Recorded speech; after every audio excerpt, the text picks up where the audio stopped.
Well, good morning, everybody. Merry Christmas, Happy Hanukkah. It's good to see everybody. I want to begin today by addressing this week's tragedy. Because of hate, anti-Semitism, and terrorism, lives were lost in Syria, Australia, and at Brown University. My prayers are with the family of these victims, and I stand with so many who hope the light of Hanukkah drives out the horrific hate that we've seen. Now, turning to the topic this week, which is one of the topics, which is healthcare. Let me begin by being very clear and very honest about the state of healthcare today. The Democrats' healthcare program has failed. And I want to remind everybody, what's the name of the healthcare program? Obamacare. This was a Democrat program, and I'm finally excited to see that the Democrats now have got on board with us that the affordable health care is anything but affordable. So, again, Republicans stand united to fix the problem again. But let's not forget where the root of the problem started. Democrats broke it, we will fix it, and happily to do that. Most Americans can't afford Democrats' insurance plan. The plans are riddled with waste, with fraud, with abuse, and if we're being honest, they only work for one group, big insurance companies. Democrats' health care plan doesn't work, it's never worked. So Republicans are pursuing options that do things a little bit differently. First, we're working to fundamentally lower costs through reforms like cost-sharing reductions. You'll see a common theme, lowering costs versus subsidies. We want to lower premiums for all Americans. Second, we're proposing options that actually expand access to all Americans. When Democrats passed their disastrous health care law in 2010, they promised that if you like your plan, you can keep it. They promised choice. They promised you low costs. Not a single one of those promises were true. Not one. In fact, healthcare premiums have risen over 60% since the implementation of the Affordable Care Act. And I ask you this, profitability from the insurance companies are 600% greater since Obamacare. Has your income increased 600%? Ask yourself that. I know mine hasn't. Here's the difference. Republicans are fighting for a solution. Democrats actually want this issue. They want health care to be an issue. Republicans actually want solutions for Americans to bring down premiums, not subsidies. That's why Democrats are refusing to rally around real reforms. Instead, they're embracing the very broken system of which they created. But this has been true all year. Democrats have pushed political issues while Republicans have actually delivered solutions. No one's talking about the border today, right? Why is it? It's because we fixed it. The border's closed. People are safe. But you don't hear anyone talking about that because Republicans fixed it. Republicans delivered bigger paychecks by eliminating taxes on tips, taxes on overtime, taxes on Social Security. Republicans delivered lower gas prices by cutting regulation and expanding permitting reform. Time and time again, Republicans delivered results for the American people, real results. And we're just getting started. When we return in the new year, we're going to see a continued focus and push for lower costs and bigger paychecks because that's what the American people need from us. That's what they want from us. Now, with that, I'm going to turn it over to Representative Miller-Meeks, who is a veteran and a doctor who's actually been the leading voice here in the Republican healthcare solution. Marianette? Well, I thank Chairwoman McLean, but also Speaker Johnson, Leaders Scalise, Whip Emmer. It's an honor to stand with the House Republican leadership to talk about one of the biggest issues facing American families today, and that's the rising cost of health care. As Chairwoman McLean said, I'm an Army veteran. I was both a nurse and a physician, and I'm the only member of Congress to have served as the state director of the Public Health Department. Not only is this issue important to me, I started my journey as a doctor because I was burned at 15 years old. So it was healthcare and the need for healthcare that drove what I do today. And I spent my career treating patients and fixing broken systems, solving problems, and I can tell you, thanks to the Democrats' failed policy, which they now admit, our healthcare system went from ill to the ICU. For 15 years, the Unaffordable Care Act, also known as Obamacare, has done the opposite of what it promised. President Obama promised to lower premiums by $2,500 and to bend the cost curve down. Has that happened? No. Not in the past 15 years, and it won't happen if we just continue to pass subsidies onto profitable health insurance companies. It doesn't even include out-of-pocket cost. It's not sustainable, and it's not working. Republicans want to lower health care costs for everyone, not just a select few, and not just to continue to subsidize profitable insurance companies. Our plan, the Lower Health Care Premiums for All Americans Act, is the Republican solution to this crisis. It doesn't throw more taxpayer dollars at insurance companies. It puts patients and doctors in the driver's seat. Our bill lowers premiums by 11% by funding cost-sharing reductions the right way, not just through COVID-era bailouts that benefited only big insurers. That's up to $1,871 in savings for families each year and over $36 billion in taxpayer savings. We're delivering real PBM reform to stop middlemen from inflating drug prices. Even in my own state, my PBM transparency bill that passed in 2019 when I was a state senator, one of our counties reported that they saved $80,000 last year through their transparency alone. We want to give small businesses the ability and the power to negotiate better deals. That alone will save taxpayers $2 billion, but most importantly, save small businesses. We're expanding association health plans by allowing small businesses and self-employed workers to team up to expand choices, which result in premiums going down by as much as 30%, even those small businesses that are in the exchanges. As we're strengthening choice arrangements so more small businesses can afford to offer coverage and more workers can choose a plan that fits their lives and their budgets. This is a plan for working Americans, not for profitable insurance companies. It's about lowering costs, increasing access, and restoring sanity to our healthcare system. Most importantly, it is a plan that lowers healthcare costs for everyone and puts patients and doctors in the driver's seat. Thank you, and I look forward to getting this bill across the finish line and to the American people. Like our conference chair, I want to start by offering my condolences to the families of the victims of several tragic events over the weekend. The shooting at Brown University that took the lives of 2 promising young students. The vicious ISIS attack on our service members in Syria that claimed 3 American lives. And finally, the horrific anti-Semitic terrorist attack in Australia that killed 15 innocent people at a Hanukkah celebration. Our hearts are heavy as we grieve the evil that was put on display this past weekend, and we continue to pray for the full recovery of those injured and for the comfort of the families whose lives are now forever changed. Now, turning our attention to the House Republican agenda. This year, Republicans delivered one of the most consequential pieces of legislation in our lifetime. The Working Families Tax Cut Act, passed by the House Republicans and signed into law by President Trump, achieved historic America First victories, such as no tax on tips, no tax on overtime, tax relief for seniors, an increased child tax credit, and Trump savings accounts for newborn children. 2026 is gearing up to be the year of deeper pocketbooks and lower costs for the American people. Thanks to this landmark legislation, tax refunds could increase by $1,000 per taxpayer next year.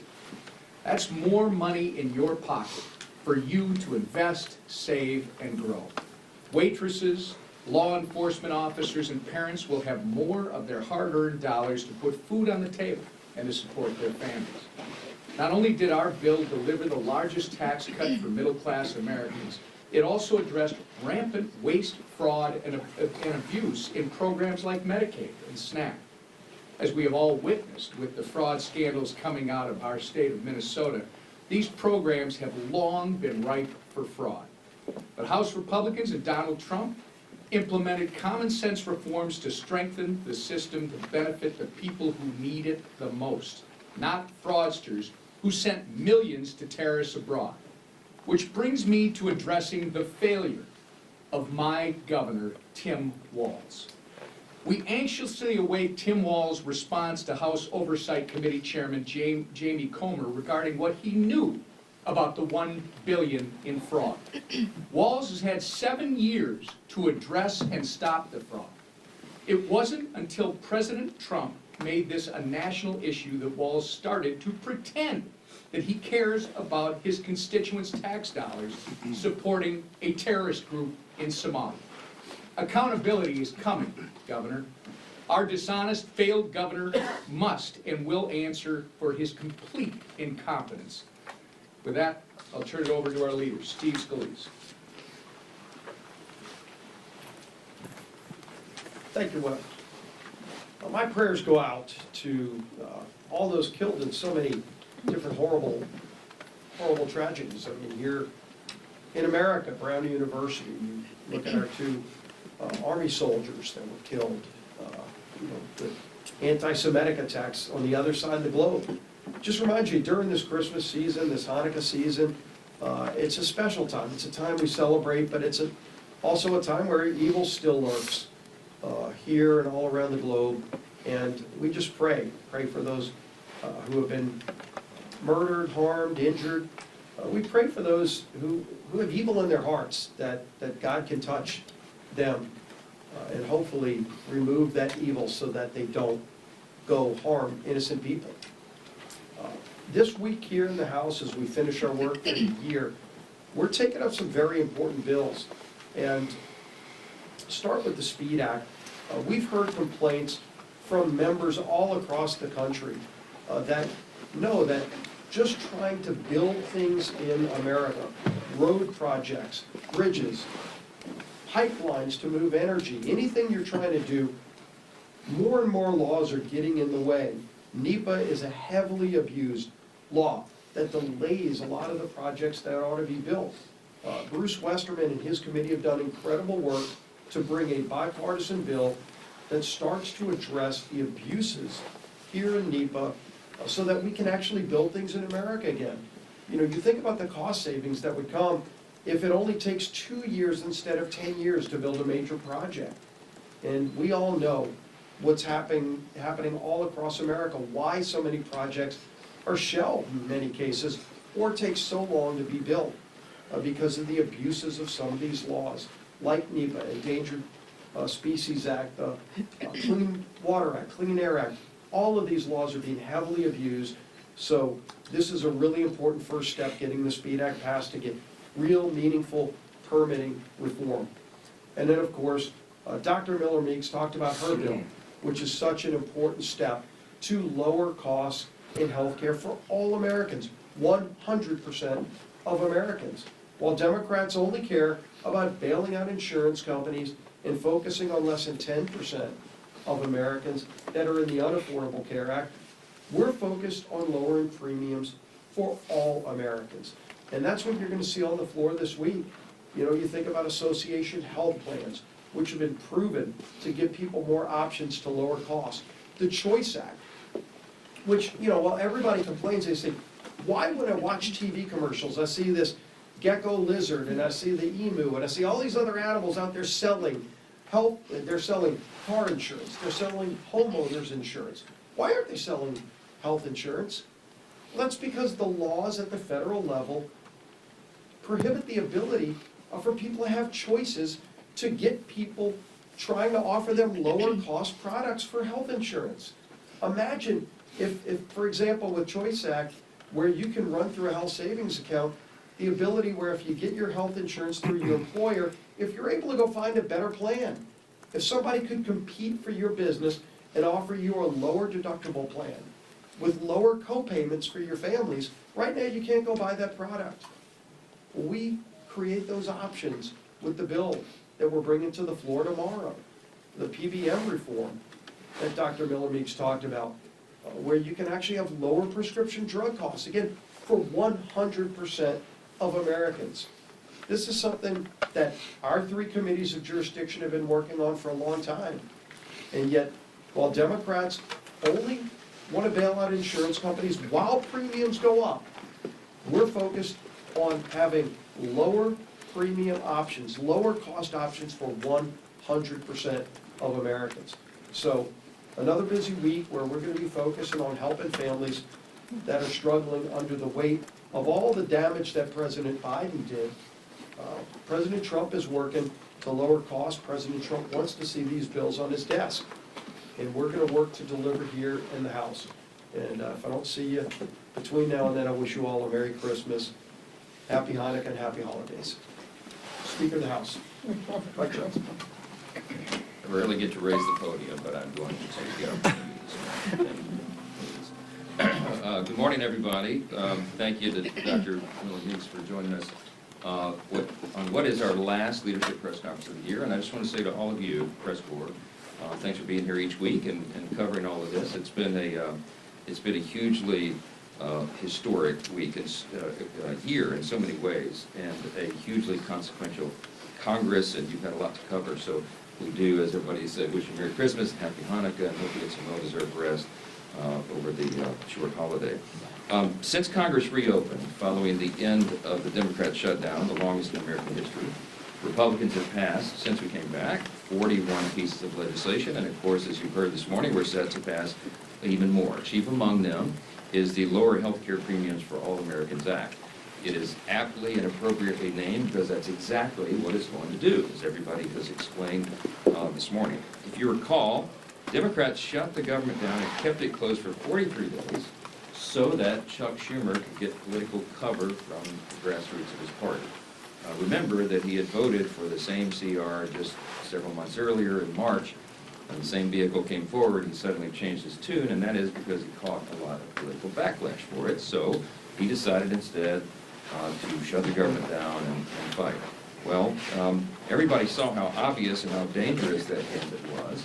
And so the Democrats tried to spin their selfish political decision to claim the whole thing was always about, quote, fighting for health care affordability. But that claim never made any sense because it ignores the very simple facts of the situation. It is the Democrats' Unaffordable Care Act that broke America's health care system, as has been recounted this morning. And it's the Democrats who have refused every good faith Republican effort to fix it along the way. Now, this is 15 years into this saga that the American people have been drugged through because the Democrats decided 15 years ago to break the system. They insisted when they passed the Unaffordable Care Act that it would reduce premiums, it would provide more choice and higher quality and all of that. And none of that ever happened. In fact, quite the opposite effect is what we have seen. All this was foreseeable, and that's why Republicans didn't support it. Premiums have skyrocketed, the quality of care has plummeted in so many places and in so many cases around the country, and fraud is absolutely rampant in the system, and it is costing everyone dearly. Yes, there is a health care affordability problem in America. It's a very serious problem for almost every family. But it is an indisputable fact that the Democrats caused that problem, and Republicans are the ones having to clean it up. For 15 long years, Americans have now faced skyrocketing premiums, fewer quality choices, inefficient care, and widespread fraud, waste, and abuse.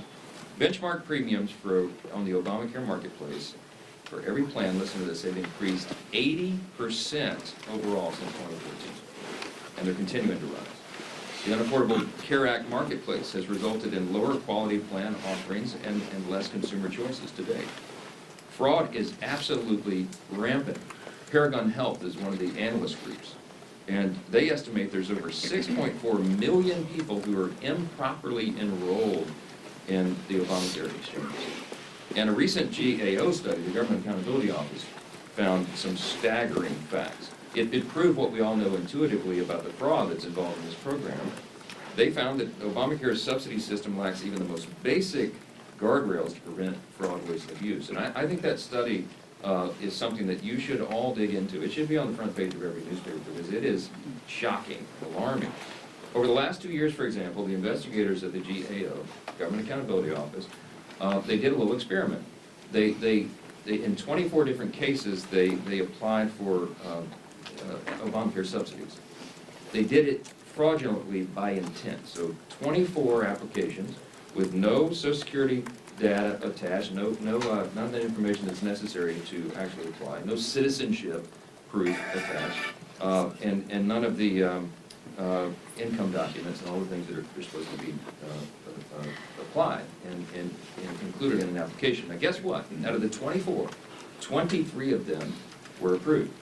And they've been paid tens of thousands of dollars, some of them as recently as September of this year, the GAO tracking all of this fraud, wondering, hoping if anybody will ever pay any attention to it and stop it. That's not the only thing they found. The report also found that in 2023, 29,000 Social Security numbers were used by multiple persons. In 2024, 68,000 Social Security numbers used by multiple people to bilk the system, to defraud the system, and to take dollars to themselves. You had, in one case, there was over 120 individuals using the same Social Security number to get these benefits, and it was never stopped. The GAO also found that more than $94 million last year alone was sent to insurers on behalf of people who were already deceased. It's a serious, serious problem in the system. It's why the costs are so high, and this is the system that Democrats in Congress want to extend without any reform. We just can't have that. The Washington Post summarized all this best in one simple sentence. They said, quote, "The real problem is that the Affordable Care Act was never actually affordable." That's the problem. America's healthcare system should be the envy of the world. Instead, it's the most expensive in the world, and the American people are not getting any healthier because of all this madness. A new Gallup poll released yesterday found that 70% of Americans have a negative outlook on our healthcare system for all the obvious reasons. All Americans deserve a healthcare system that puts patients first, one that meets their needs with more access, more choice, and more affordable quality care. And House Republicans have offered legislation to begin fixing what is broken and to restore integrity to our nation's healthcare system, and it's so long overdue. The lower healthcare premiums for all Americans Act, which will be on the floor tomorrow, is the first big step in that regard. As has been noted by Dr. Miller-Meeks and the other leaders here, it offers common sense solutions to lower premium costs for everybody, all Americans. It expands access to quality care, it provides every American with more options and flexibility to choose coverage that works for them, and it brings greater transparency to America's healthcare system. And here's how. The bill has 5 key reforms. I'll just reiterate some of this real quickly. It reduces premium costs through cost-sharing reduction payments, brings pharmacy benefit manager transparency, and removes the hidden costs of prescription drugs. It allows small business owners and independent workers to form association health plans. It provides more choice for employees to customize their health care plans, and it protects small businesses from costly regulatory overreach.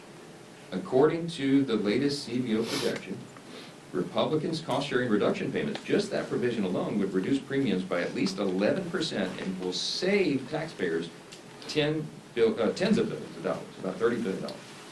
Contrast this with the Democrats' proposal. Now, what is their proposal? The Democrats' subsidy proposal would only lower premiums for a small subset of people. Now, think of this. Just 7% of Americans would benefit. When they passed the COVID-era enhanced subsidy, enhanced premium tax credit, okay, it would only affect, and only did affect, 7% of American people. If it was extended today, if their gambit was done, and without any reforms, and they expanded it for 3 years, which is what they tried to do in the Senate, and they failed last week, and what they would try to do in the House, if allowed, that would only reduce, for the 7% of Americans, it would only reduce their costs by 5.7%. Okay, this is not some solution to the problem. It's just adding more money, further subsidizing a broken system, and the subsidies go to insurance companies. They're not trying to solve the cost problem. They're trying to hide that, and it's not the way to fix it. It would also, by the way, cost taxpayers, if the subsidy was extended, would cost American taxpayers $350 billion over the next 10 years. Again, the proposal doesn't lower healthcare costs in any way. It only hides the true cost of the failed law. I'll remind you, CSR payments are not a new idea. In fact, in 2017, the thing that we're going to put on the floor tomorrow, a big part of that, 196 House Democrats, many of them still in Congress, wrote a letter in support of that very idea. Exactly what the Republican bill this week will accomplish. Now, they won't tell you that this week. I'm certain they're all going to vote against it. Why? As was said here many times this morning, they do not want a solution. Democrats do not want a solution. They want an issue in the upcoming election. And they think that the media will go along with this and that people will buy it. That, oh, their heroic effort to extend this COVID-era subsidy that they themselves created and that they themselves put the expiration date on at the end of this year, they're going to try to convince you that that's all health care wrapped into that. Remember, it only affects 7% of Americans. It would only reduce their cost by less than 6%. Democrats also had a chance to support our provision in the working families tax cut. The House Democrats voted against it, and the Senate Democrats stripped it out. That cost-sharing reduction reduced everybody's premiums by almost 12%. And the Democrats fought to take it out. This is something that we're going to do this week. The Lower Health Care Premiums for All Americans Act is going to accomplish exactly what the title says. If it becomes law, premiums will decrease, access will increase, and every American will have more options and flexibility to choose the coverage that works best for them. It's called the free market, and we're the ones that advance those ideas. More options, lower costs. That's what the American people demand and deserve, and it is only the Republican Party that is presenting any ideas to do that. The Democrats want to keep subsidizing the broken system. We're fighting for that, and we will. I'll just close with this. In 2025, as I said, was a marquee, a landmark year. I want to remind you all there's something noticeably absent from our end-of-year duties here. Normally, or at least in the past before I became speaker, we would all be here with so much angst and drama and everything about the dreaded end-of-year Christmas omnibus spending package. You have not been able to write about that for now the third year because we broke the fever. We both broke the Christmas omnibus fever, and we're getting back to stewardship and regular order, and we're very proud of that. The third consecutive year, we've avoided that terrible congressional Christmas tradition, and we're getting everything working here again. Fixing the appropriations process has been a goal for me and this leadership team. It's been a goal for Chairman Cole and Appropriations and his leadership team, and we're well on the way to rebuilding that muscle memory. House Republicans have shown up every day and delivered real results for the American people, and we're going to continue to do so. We are excited about the years ahead. We look back now on what we've done all this year. We obviously passed the Working Families Tax Cut, the big, beautiful bill, the most significant piece of legislation that Congress has considered in my lifetime. Stephen Miller's had a quote that summarized it pretty well. He said, quote, "Each and every one of the individual titles in that bill will be considered one of the greatest achievements in the history of the conservative movement." They are conservative policies, but they benefit every American, and everyone will be seeing and feeling the effects of that in the first and second quarter of next year when all that becomes implemented. Here's, by way of reminder, real quick, the legislation included the largest tax cut in American history, permanent extension of the reduced estate tax, Medicaid program reforms, expansion of SNAP work requirements, increased border enforcement and funding, no tax on tips, no tax on overtime, increased standard deduction for seniors, tax-free savings accounts for every child born in America, business tax provisions to incentivize investment and innovation and broaden the pathway out of poverty for more people. Wages will be increasing and costs will be going down. Many of these landmark provisions are set for implementation in the first, second quarter, as I said, and all boats will begin to rise. Just last week, Treasury Secretary Scott Bessent predicted 100 to 150 billion in new tax refunds, between 1,000 and 2,000 per household. And most of the estimates say that the average American household will have their take-home pay increased by at least $10,000. These are real, tangible benefits that this bill is going to offer to tens of millions of American families, and we're excited about what's ahead. It's just one more example of the many positive and transformational outcomes that we want to see going into the next year. So far, House Republicans have passed 413 bills this year. We've codified 68 of President Trump's America First executive orders. We've repealed 23 Biden-era maddening regulations under the Congressional Review Act resolutions. We clawed back billions in wasteful spending through rescissions and opened numerous investigations into President Biden's failed administration. And we look forward to continuing all of that work when we return in 2026 and we go into an epic midterm election cycle. With that, I'll take a few questions. Mr. Speaker. We'll go to Bill Maloof. What you doing on the front row, man? See you. Thank you, Mr. Speaker. Ahead of Jack Smith's deposition tomorrow, there's a new report out this morning that DOJ is getting ready to hand over Congress a batch of emails, specifically to the House Judiciary Committee. And in those emails, they allege, it says that the FBI warned the Biden DOJ that there wasn't probable cause to raid Mar-a-Lago. Are you aware of this? Are you expecting to get these emails later today?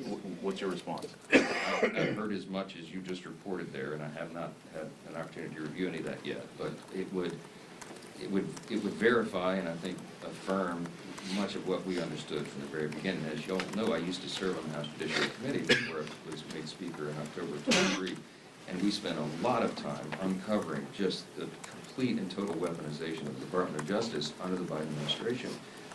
They used it to go after political enemies, and chief among them was, of course, Donald J. Trump. And they abused the system, and to me, the great harm of it all was that they really eroded the people's faith in our system of justice itself. I mean, that's the most dangerous thing. If people don't believe that our justice system is actually equal justice under the law, that Lady Justice is actually still wearing the blindfold, that everybody gets the same treatment under the law, it's a really serious challenge for a constitutional republic. And so this is some shocking revelations to a lot of people. It's not to us. We knew, we understood that this was happening the whole time. The evidence, I think, and I expect, will verify all of that. And there's going to have to be appropriate accountability. I mean, accountability is key. It's important. Because if you're going to restore the people's faith in the justice system, you have to show them that there are serious consequences for people like Jack Smith, who abuses that system. We have to ensure it doesn't happen again. And we'll see how all that unfolds. It's going to be a very, very interesting, important development. Thank you, Mr. Leader. This morning, Congressman Mike Lawler said that it was political malpractice to not allow a vote on the ACA subsidy extension this week. What's your reaction to that? And will Republicans suffer any political blowback for not allowing something like that to come to the floor with moderates? Well, Mike Lawler is a very dear friend and a close colleague of mine. Ironically, weekend before last, I was in New York, in his district on Long Island, and we were campaigning together, ensuring that he gets reelected. Mike Lawler fights hard for New York, as every Republican in this conference does for their districts. The districts are different. They have different priorities and ideas, but we do have, there's about a dozen members in the conference that are in these swing districts who are fighting hard to make sure that they reduce costs for all of their constituents. And many of them did want to vote on this Obamacare, COVID-era subsidy the Democrats created. We looked for a way to try to allow for that pressure release valve, and it just was not to be. We worked on it all the way through the weekend, in fact, and in the end, there was not an agreement, wasn't made. Now, everybody was at the table in good faith, and I certainly appreciate the views and the opinions of every member of this conference. But I will tell you one thing they will all join in unity on is voting for this bill that we've been discussing this morning, because again, instead of just trying to assist 7% of Americans, this is for 100% of Americans, and we can handle that and do that together. I hope that Democrats will come along with us. If they're serious about solving the problem and bringing down costs of health care, they'll all fully support it as well. But I think you're going to see they're playing politics with this. Speaker. Thank you, Speaker Johnson. Last week, President Trump said that his legislative agenda is essentially done. So why should voters vote for Republicans in the midterms if there is nothing left to do legislatively? Well, I don't know which comment you're referring to and in what context, but I'll tell you, I've talked to the President sometimes multiple times each day. He and I and his team and our teams work around the clock. Literally, the President and I will talk sometimes at midnight and then again at 6 a.m. I mean, this President doesn't sleep. He's working all the time. The agenda is aggressive. There is much more to do. I think what he's sometimes when he's taken out of context on comments like that, he's referring to what we accomplished with the working families tax cut, the big beautiful bill, because there's so much in that a lot of people said, wow, you guys checked all the boxes. Well, we did to a certain extent, but there is so much more to do. And we're going to have a very aggressive legislative agenda coming right out of the gates in January. We're going to continue to work, for example, on health care, to continue to bring costs down to the American people, to bring down the cost of living overall. You're going to see an aggressive affordability agenda. And we're going to see continued codification of the president's executive orders. He's up to about 200 of those. Probably about 150 of them are codifiable by Congress, and we're working steadily through that list. You're going to see us delivering for the American people while the effects of that giant piece of legislation that we did on July 4th, got signed on July 4th, comes into implementation. So much more yet to do. The President and I talk about that almost every day, and he's excited about it, and I am. Mr. Speaker, so there's a lot of Republicans who would still like to see health savings accounts set up as an alternative to the premium tax credit. I'm curious, why is that not in this bill? Is that something that's still on the table? Very much on the table. The President likes the policy as well. I see my doctor colleagues, Dr. Miller-Meeks is nodding in agreement. The Docs Caucus the Chief Doctors Caucus in the Republican Conference works on these things, and I think we could get broad consensus on that. What we anticipate going into the first quarter next year is possibly in a reconciliation package or in regular order as standalone. Ideas just like this. We have a long list of things that we know will reduce premiums, increase access and quality of care. And again, we're the only party that's going to be bringing that forward. The Democrats have zero ideas, zero concepts, and zero legislative plans on anything they'll propose other than just subsidizing the broken system. So there's going to be a stark contrast between the two parties. That'll be a big part of it, and I think you'll see a lot of that discussion going forward. Yes, ma'am. Just to follow up on that, we are at the end of the year here. People have already enrolled in their health care plans. You guys were out for 2 months during the shutdown. Why has it taken until the end of the year to start addressing, putting to the floor these health care bills? And what is your message to those who are going to see their premiums rise next year anyway, because it seems unlikely that Congress is not going to be able to get something together by then? The health care bill on the floor tomorrow is right on time. There's always a good time to reduce premiums for health care. And remember, the Republican Party, since the Unaffordable Care Act became law 15 years ago, we have been working steadily, producing ideas, trying to address this. We tried to repeal and replace it, as you all know, in our ultimately failed attempt back in the first Trump administration in 2017. The famous John McCain thumbs down tanked the effort. And since then, the roots of Obamacare, the Unaffordable Care Act, have gotten so deep in the system that it's no longer possible to just pull it out at the root and chop it off and start over. It's too deeply ingrained. And so now we have to take it step by step to reduce cost and repair the system. And that's the ideas that we have. You're talking about the longest shutdown in U.S. history. The Democrats did that. Remember, when we reopened the government, we ended in the exact same place that we began. They didn't get a darn thing out of it, and we knew that they wouldn't, and that's how it would come out, and they did it for political purposes. When they took us off the field effectively for 43 days, as soon as we got back, let's remember, because history's being revised here every day, we got right back to the appropriations process, remember, which was so critically important, and all the other measures that we were pushing through. We got done on that steadily through the year, and then we turned the attention to healthcare, knowing it was coming at the end of the year on the subsidy and that new ideas would be presented. We didn't start this in October, November, or December. This is something the Republican Party's been working on for years. I've mentioned in here before, when I was chair of the Republican Study Committee, the largest caucus of the Republicans in Congress, we had 158 members back in 2019. We produced a 2-volume set on conservative common sense solutions to fix healthcare. We've never been able to get the votes to fix it because the Democrats have been unwilling to go along. And you can go back and look at the record and show over and over, all they want to do is continue to throw taxpayer dollars and subsidize the broken system. The reason the premiums were up 80% since the bill was passed by the Democrats in 15 years ago, it is because they're further ingraining a broken system. So it's up to us to fix it. This is one piece, one part of that. And in the first quarter, January, February next year, you're going to see much more activity of this. The American people's attention is on healthcare for the obvious reason. It is a very serious problem. But remember this, the Democrats broke it, Republicans are going to fix it. I wish you all a blessed holiday. Thanks so much.